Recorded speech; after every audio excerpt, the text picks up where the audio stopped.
Nah, kita lanjut lagi ya teman-teman.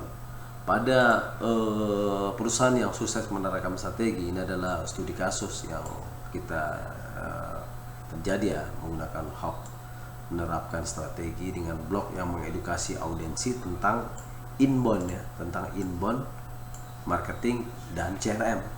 Nah, apa hasilnya? Hasilnya adalah traffic organik yang stabil, pelanggan yang lebih teredukasi dan lebih banyak konversi tanpa harus bergantung pada iklan berbayar. Nah, salah satu contohnya adalah HubSpot ya. HubSpot itu merupakan tools yang bisa membuat strategi tersebut ya. Salah satunya adalah pendekatan membuat buyer ya, teman-teman, membuat buyer. Jadi kalau kita membuat buyer persona itu kita biasanya membuat secara konvensional, tapi di HubSpot ini juga bisa membuat secara digital ya, teman-teman. Termasuk jadi kita bisa make to, ini alamatnya, teman-teman bisa tes di rumah sendiri. Kemudian kita membuat buyer persona. Misal di sini namanya Amanda ya. Oke, saya ketik lagi Amanda. Kita ambil Amanda ya. Kemudian kita tentukan avatar daripada Amanda tersebut dan kita menentukan calon buyer kita itu dengan usia ya. Misal 18 sampai 24 ya. Kemudian untuk pendidikannya juga kita bisa menentukan. Misal katakanlah di asosiasi degree ya, kita masuk ke asosiasi degree ya, atau setara pendidikannya yang paling tinggi ya. Kemudian dia bekerja di bidang sales, finance, manufaktur. Misal dia bekerja sebagai marketing ya, di bidang marketing sebuah perusahaan. Nah, Amanda ini memiliki karyawan atau orang yang terlibat dalam perusahaan itu 1 sampai 50 ya. Katakanlah 50 orang employees ya. Kemudian untuk job ya yang dia kerjakan ya, misal saya ambil jobnya adalah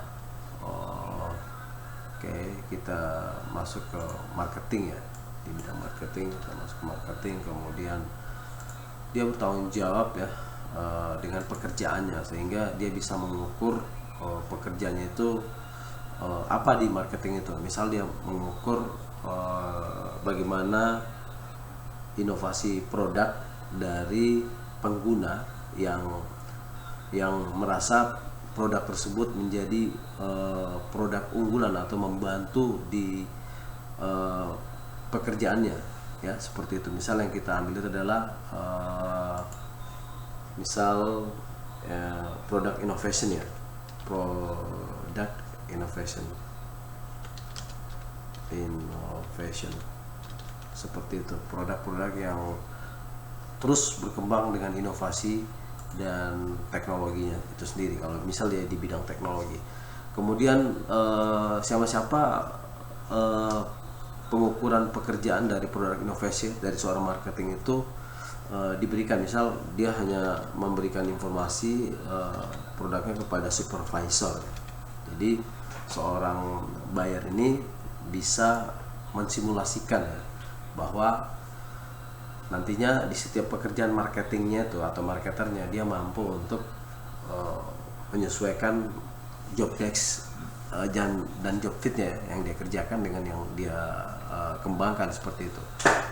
Kemudian untuk objektivitas ya yang harus kita kerjakan adalah misal ke leader ya, leadernya saja, leader projectnya. Kemudian what's the biggest challenge harus kita tunjukkan, misal communication, kemudian collaboration, kreativitas, kemudian problem solving and decision making, dan professional development itu yang bisa dilakukan. Kemudian responsible what are the job responsible untuk memanajemen karyawan atau bawahannya ya, sehingga bisa membuat konten-konten produk inovasi tadi lebih menarik ke konsumen. Jadi bagaimana dia bisa mempelajari, kemudian teamworknya itu bisa bekerja dengan baik. Misal kita ambil aja di sini konten kreasi ya, creativity produk ya, misal seperti itu. Oke, saya Indonesiakan aja bagian. Nah, apa aja yang bisa disampaikan ya dari seorang buyer persona ya. Ya, bisa menggunakan email, project management, kemudian schedule karyawan menggunakan software, kemudian business intelligence dashboard yang bisa menjadi evaluasi, kemudian ada reporting untuk pelaporan setiap job yang diterima oleh karyawan nanti. Jadi dia memanajemen benar yang baik. Kemudian bagaimana komunikasinya itu bisa dilakukan untuk kebutuhan industrinya ya, seperti marketing menggunakan handphone atau nomor ponsel, kemudian email ya untuk melakukan ordering ataupun membalas penawaran ataupun permintaan, kemudian menggunakan text messaging ya, menggunakan handphone, SMS blasting atau location based advertising ataupun WhatsApp yang lainnya ya, alat komunikasi, kemudian sosial media ya. Kemudian yang terakhir adalah face to face. Ketika kita memiliki komitmen yang kuat dalam mengolah sumber daya yang ada di resourceman yang ada di mana, di seorang marketer hebat ya, marketer besar, dia memiliki power untuk mengolah sumber daya tersebut. Oke, kita lanjut. Nah, lanjut lagi di sini bagaimana pekerjaan itu dapat didistribusikan dengan tadi dapat informasi sebagai digital ekosistem pekerjaan marketer tersebut ya. Di sini kita bisa menggunakan sosial media ya, Twitter, media lain, Pinterest, kemudian setiap buyer itu pasti memiliki kelebihan dan kekurangan teman-teman. Jadi tidak semua buyer itu bisa menjangkau kebutuhan kliennya. Nah, dari consumption habitat ini kita bisa menerapkan cara-cara atau mendiskusikan informasi ini lebih luas ya, sehingga kita bisa membuat perencanaan yang baik atau mendapatkan informasi atau informasi gathering dari si buyer tadi, seperti itu ya. Jadi kita bisa melakukan misal saya katakan communication ya, seperti itu, center. Oke, sudah kita pilih, kita lanjut. Nah, ini otomatis kartu atau download ekspornya juga sudah disiapkan, jadi teman-teman tidak usah lagi secara konvensional buat buyer persona ini. Jadi kita cukup buat kayak tadi ya, menggunakan avatar, nama Amanda, dia bekerja sebagai marketing dengan usia 24 tahun dan pendidikannya, kemudian sosial network yang dia gunakan hampir semua sosial media di sini. Untuk industri dia bergerak di bidang marketing dan karyawannya kurang lebih 50 orang.